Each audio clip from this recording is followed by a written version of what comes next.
Here's what we'll cover in this video. There's one vitamin your body doesn't need to eat at all. It can make it from a single ingredient, sunlight hitting your skin. Yet an estimated 1 billion people worldwide don't have enough of it. Vitamin D deficiency often causes no obvious symptoms at all, which is exactly why it's called a silent problem. Many people don't find out until a blood test or a bone health issue reveals it. Globally, researchers estimate that around 1 billion people have insufficient vitamin D levels, spanning every continent, income level, and age group, making it one of the most common nutrient gaps on Earth. The journey starts right in your skin. When sunlight, specifically UVB rays, hits your skin, it triggers a chemical reaction that begins converting a cholesterol-like molecule into the earliest form of vitamin D. How much vitamin D your skin makes depends heavily on where you live and the season. People closer to the equator produce it year-round, while those farther north or south make very little during winter months. Think of two people with identical diets, one who spends time outside daily and one who stays indoors most of the time. Despite eating the same foods, their vitamin D levels can end up dramatically different. Here's the full pathway. Sunlight converts a molecule in your skin into an inactive form of vitamin D. Your liver then modifies it slightly, and finally your kidneys convert it into the active hormone your body actually uses. The final active form is technically a hormone, not just a vitamin, called calcitriol.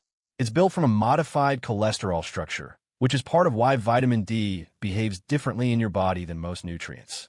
Your liver and kidneys work as a two-step activation team.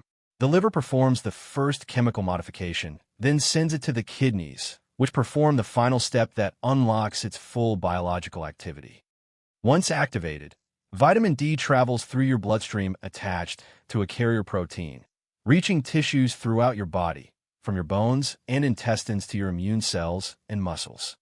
One of vitamin D's lesser-known jobs is supporting your immune system. It helps regulate immune cells throughout your body, which is part of why low levels have been linked to a higher risk of infections. For most people, sunlight is actually the dominant source of vitamin D, providing the majority of what the body needs, while food and supplements typically make up a smaller share of total intake.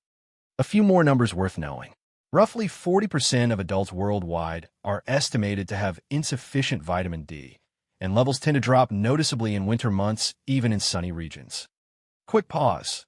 If this breakdown is helping you, take a second to hit like and subscribe.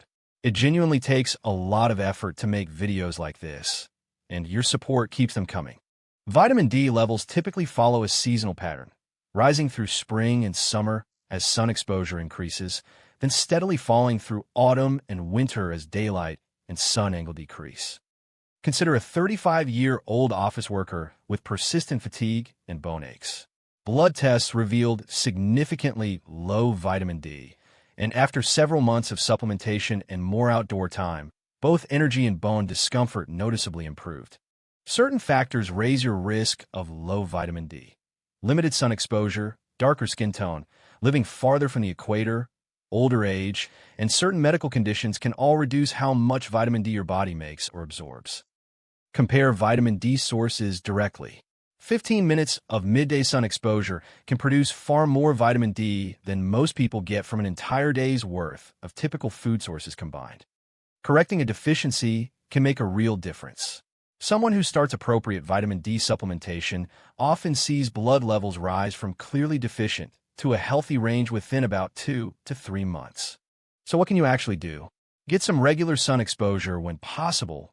Eat vitamin D-rich foods like fatty fish and fortified milk. Consider a supplement if you're at higher risk, and get your levels checked if you're concerned. A few practical habits support healthy vitamin D levels. Brief, regular sun exposure, fatty fish and fortified foods in your diet, supplements when recommended, and periodic blood testing if you're in a higher risk group. Here's a myth worth clearing up. Many people believe you can get all the vitamin D you need just from a healthy diet alone.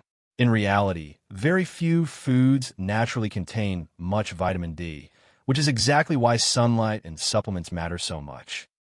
Quick check before you go. Which two organs are responsible for converting vitamin D into its final, active hormone form? Think it through, then see the answer.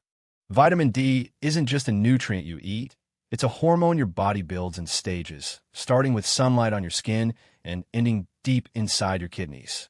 Understanding that journey explains why so many people fall short without realizing it. Just 15 minutes of midday sun on bare skin a few times a week can be enough to keep many people's vitamin D levels healthy. A small habit with a surprisingly large impact on your body. Here are the key references and sources for this video. Thanks so much for watching. If this helped, like the video and subscribe for more clear, simple explainers, and I'll see you in the next one.